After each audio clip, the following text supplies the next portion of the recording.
Hello and welcome. I'm Vishal Dahiya and you're watching our special show India Fights Back, where we talk about the steps being taken to fight the COVID-19 pandemic. Now, today is a significant day because we've completed 1 year of the Janta curfew, which was observed last year on 22nd of March on Prime Minister Narendra Modi's appeal. Now, those were the early days of the COVID-19 pandemic in our country. And from there onwards, that is from the day we observed Janta curfew, there were several steps which were taken, including lockdown and obviously the adherence to COVID-appropriate behavior. And we did succeed to a great extent when the number came down. But recently, in the past few weeks, we've seen how the numbers are once again rising. That is, the cases, COVID-19 cases, are steadily on a rise in some states, specifically Maharashtra, Punjab, Karnataka, Gujarat and Madhya Pradesh and some other pockets as well. Now, the need today is undoubtedly to go ahead and adhere to the COVID-appropriate behavior and also ensure that others are following the rules and guidelines there. This, in addition to the fact that we already have 2 vaccines and the vaccination drive is in progress, is underway right now. But that does not mean that we can let our guard down. So today we're going to talk about all these aspects as to how there is a need to play our role once again to curb the surge of COVID-19 cases in the country. And for more on this, we're joined by 2 distinguished experts. Let me first introduce them to you, beginning with Dr. S.K. Singh. He's the member of National Task Force on COVID-19 and director of NCDC as well. And we're also joined by Dr. Anant Mohan, professor and head of the Department of Pulmonary Medicine and Sleep Disorders in All India Institute of Medical Sciences, Delhi. Welcome, both of you, gentlemen. And let me begin with you, Dr. S.K. Singh. Let's start by doing an overview of not only the present situation, but also the entire year which has gone by and different twists and turns in this battle against COVID-19 pandemic. Thank you, Vishal. And I must begin that when we started with the COVID pandemic, particularly in India, it was really in March, and we all were gearing up for a respiratory pandemic, which is going to enter our country like many other countries in the world. We started with the time-tested methods, from the screening at the airport to community tracing of the susceptible people who could cross during the incubation phase, and then resorting to the quarantine, isolating, tracking, contact tracing, and then goes so on and so forth, going for the containment zone, putting perimeter control, from declare the city in the red zone, green zone, and orange zone, and so on and so forth. All of us are well aware about those measures and those strict ways of life which we all went through this particular pandemic.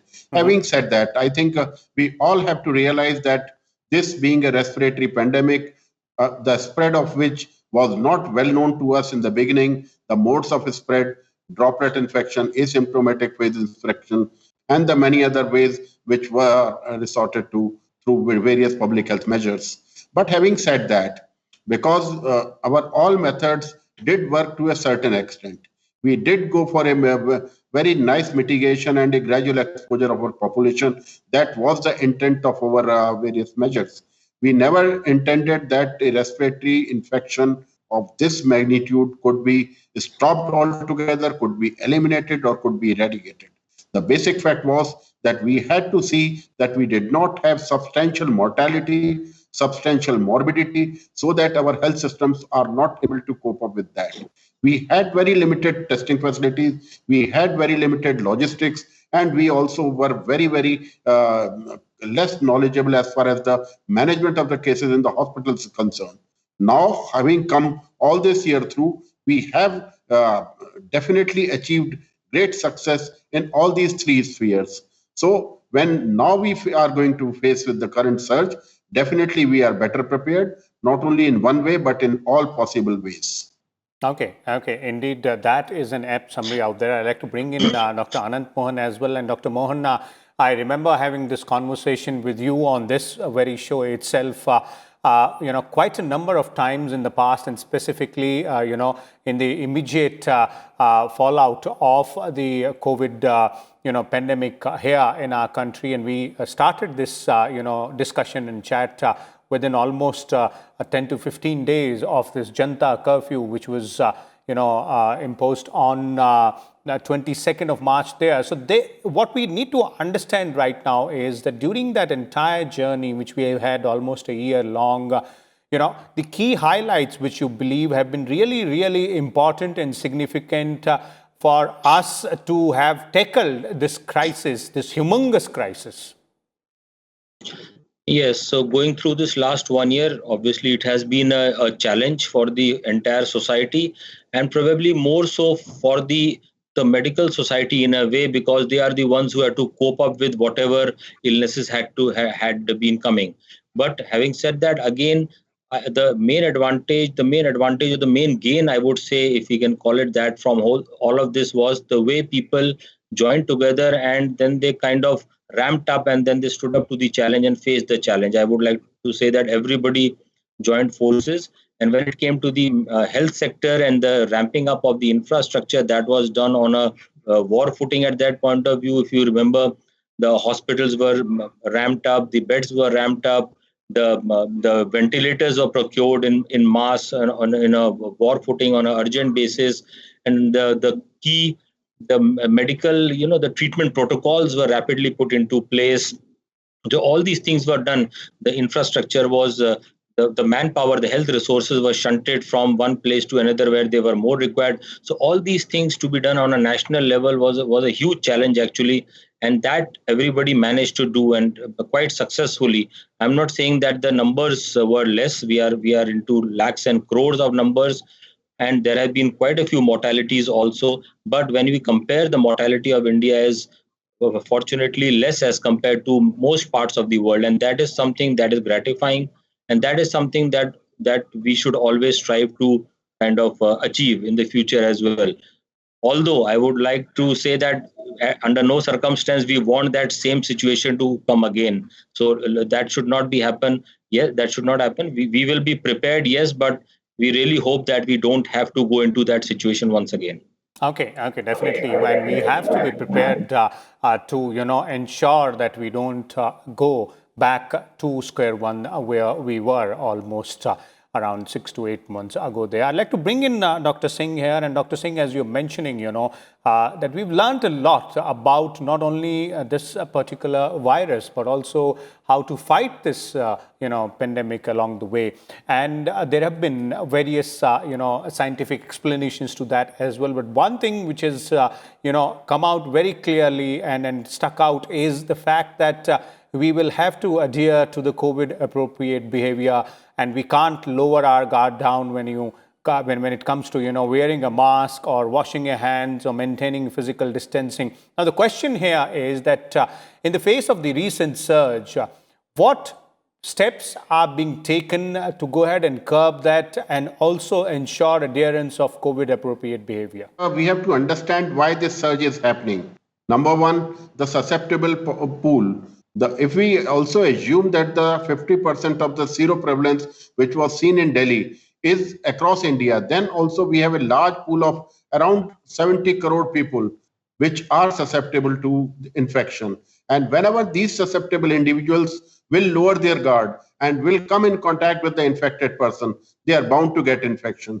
So that is one big reason. And we have seen that when the declining started from mid-November onwards, and it continued in December, January, and to some extent in the first week of February also. All across India, people started believing now that we are through with the pandemic.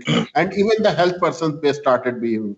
We have seen people were not at all wearing the mask in public places, number one. They resorted to heavy gatherings. There have been many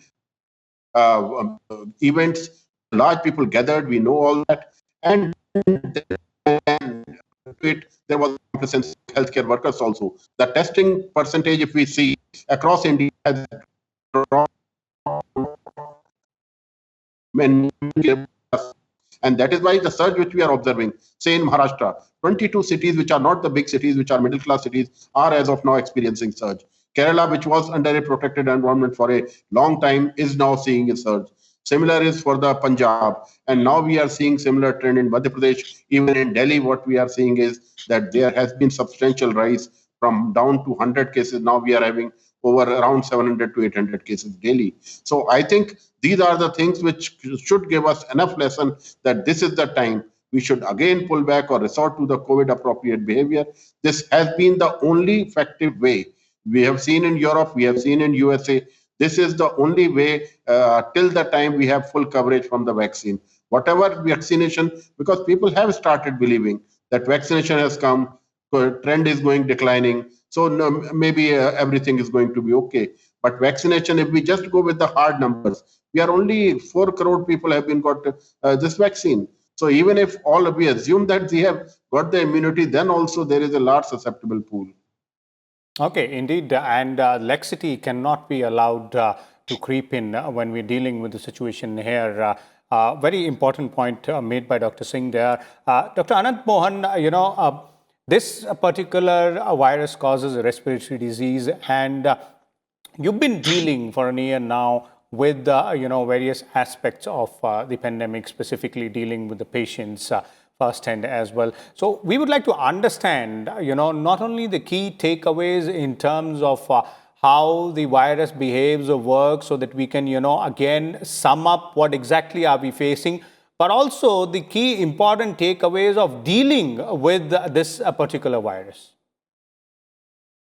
Well, so from the clinical point of view, a person who is infected, 80 to 85% of the patients have only mild illness, and that we know, and they do not need any hospital care. They need only symptomatic care, and they need isolation away from others who may be at risk. And that is what trend in the last 1 year also we have seen. That was believed, and that is exactly what has happened. Of course, there may be some out of the remaining. There are about 15% or so who need who have moderate to severe illness, and they need to be hospitalized. Among those, another half of those may need some form of beyond oxygen support. So whether it is high flow nasal oxygen or it is mechanical ventilation on a ventilator, so around 4 to 5% need that level of support. And out of that also, the mortality has been somewhere around 2 to 3% in total. Hence, so majority recover. About 15 to 20% need hospital care and oxygen and something beyond that. Unfortunately, there is still no known treatment for this COVID illness, in spite of a lot of studies, a lot of medicines being tried, new medicines, repurposed drugs, large clinical trials being published almost on a daily basis in top journals and being analyzed all throughout. The thing that right now we have is steroids, oxygen, to some extent prone positioning of the sick patients, and low molecular weight heparin of the hospitalized patients. Probably these are the only 4 measures which have some evidence of some improvement, and that is what is the crux and the 4 pillars on which probably management of hospitalized patients stands. Beyond that, the remdesivir, azithromycin, hydroxychloroquine, all the other things, ivermectin, none of those have conclusively shown any clear-cut benefit. So there is no known treatment per se of the virus still. It is only the vaccine, and like already has been said, even a vaccine, no vaccine is 100% perfect. It will have 60 to 70, maybe 75% efficacy also. We don't know how long that will last. And still, 90% of the population still is not vaccinated. So they are all susceptible. Hence, definitely, as far as the clinical course goes, so that is how it stands as of now. Definitely, and whatever you just said in sort of a summary of the severity of the situation, that should clearly underscore how important it is for us not to undermine this particular virus. Dr. Singh, I'd like to bring you in on another related aspect here, and that is it's not just the COVID appropriate behavior, but also the other aspects of battle against COVID-19 is now that the cases are rising in these certain states, the containment strategy and obviously testing and tracing as well. So how are we going about that? Because there are advisories which have come in from the central government to state governments asking them to ramp up testing as well as ensure that effective containment strategies are put in place. I was just submitting that the time when we are having a rising trend in around 8 to 9 states. These are the states where numbers are less, areas affected are also less. And if we go into the little bit micro detail of the districts or the areas from where the surge is coming, we'll find that the high transmission areas are limited to few wards or few localities only. So these are the localities where if our containment strategy, which has been very successful in the beginning, so is put into place, then definitely numbers are not going to go in a hayway type of mode. And then our containment strategy will definitely work. And this is the time when we should be suppressing the infection in a big way, particularly cutting down the transmission chain. If at all the transmission chain and the public also resort to the COVID appropriate behavior, which has been a successful method, then definitely I think this is the time when our efforts can make a real dent. Okay, and then what about the testing and tracing part, Dr. Singh? That also is a really important aspect because the government has, central government specifically has asked the states and the Prime Minister himself, said that RT-PCR, the gold standard test, should be, deployed as much as possible. So you are very right. Actually, when we went to, I have been to Maharashtra, I have been to Punjab, I have been to this Kapurthala and all. What we have seen is in all the areas, like testing numbers are less, testing by RT-PCR is again less, and third most important part is the contacts which are traced per positive case are also 2 or 3. So that is the success. It lies the problem that if you are not testing enough and if you are not testing the right persons at the right time, then the infected pool in the community is bound to increase gradually. So when the infected pool will increase, the transmission in the community gets further spread, and that spread leads to the widespread transmission or widespread increase in number of cases, as we are seeing now. We have seen in a fortnight time only, the cases have doubled in Maharashtra, cases have nearly doubled in Punjab also. So these are the two states, apart from Kerala also, which are contributing to nearly 70% of the surge, which we are currently seeing. So I think the crux is that we have to go back with the basics, test, track, and then isolate. So this is one, and COVID appropriate behavior, definitely public has to resort to that, and it is the community behavior that makes an impact. Even if 80% of the people are not behaving in a COVID appropriate behavior, then our all efforts are not going to be successful. This is a community disease, and unless we cut the chain of transmission, this problem is not going to be that easy to solve. Okay, indeed, stopping the chain of transmission is the key here. And Dr. Anant Mohan, your views there on this, important aspect of testing, tracing, and isolating, putting in place effective, containment strategies as well, because this is exactly the same time as we witnessed, somewhere around April, May last year when the cases were on the rise, and all these strategies were put in place very effectively. Yes, correct. So again, like already said, we have to go back to the basics again and ensure that whatever strategies we had done last year and which worked well, the same are applied as efficiently or maybe even more efficiently now at this point of time before things go out of control. Like already mentioned, right now it is a couple of states and a couple of areas which are driving the surge in the country. But tomorrow, the way it is escalating, and even in Delhi, if you see less than 100 cases about 2-3 weeks ago, and now 800 per day. So it is an 8-fold rise. If the same trend continues tomorrow, we will be going up to 8,000, 10,000 cases a day back to what we had at our peak. Now that is really going to kind of submerge our healthcare system. That goes without saying, in spite of all our efforts and whatever preparations we make. Hence, again, we have to test all those who are at risk. We have to kind of track back from all the contacts from all the people who are positive, and then we have to apply stringent containment and isolation measures to make sure that the disease remains localized to as narrow a space as possible. So all that has to goes without saying. These are the public health measures. And then from the medical measures also, I would say that time has come that we take a restock of our medical facilities, we take a restock of our health resources, we take a restock of our manpower. That is, the manpower is actually the bottleneck. The creating beds is relatively easier, but to have the people and the staff to manage and handle those beds is the real bottleneck. And we really will have to see how we can get that up and going in case required. Hopefully it will not be required, but in case, then we'll have to see how that is done. Okay, that's quite an important point out there. But before we bring this discussion to an end, Dr. Singh, your views on that last point, which Dr. Anant Mohan made, that we need to go ahead and take a stock of our own resources, manpower as well, just in case we need to be prepared at all times. No, I think Dr. Anand Mohan has raised a very, very valid point. Actually, at this point of time, when we have little bit area of room for improving our things, I think we should pull our socks right in all areas. I have seen in Maharashtra and I've seen in Punjab also the clinical care, or particularly the ICU care and ventilatory care. This is the time when we need to rather build up the competency in those areas.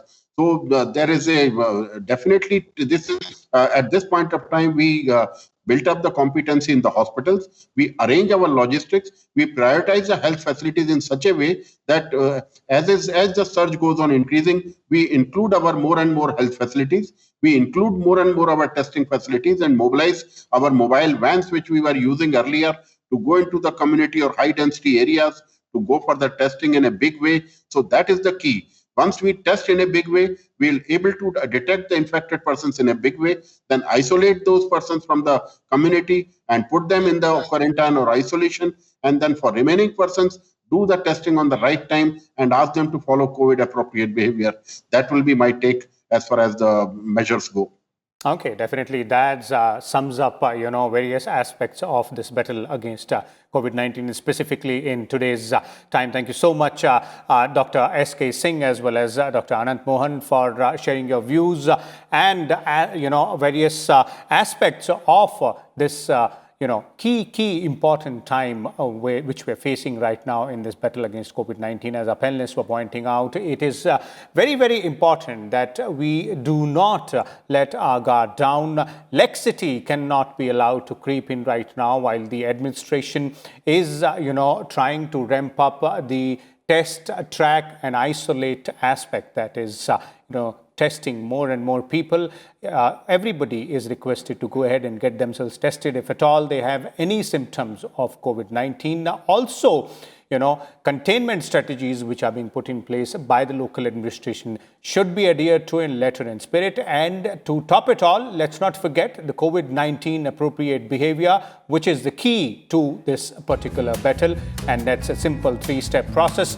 Wearing a mask at every time, whenever you go out in public. Also, ensure that you wash your hands regularly. Hand hygiene is really, really important. And so is physical distancing. Follow physical distancing of at least 6 feet from others when in public domain. These 3 simple steps will go a long way in keeping you and your near and dear ones safe and secure as well. We'll come back again tomorrow with a different aspect of battle against COVID-19. Till then, keep watching Sunset Television. Thank you.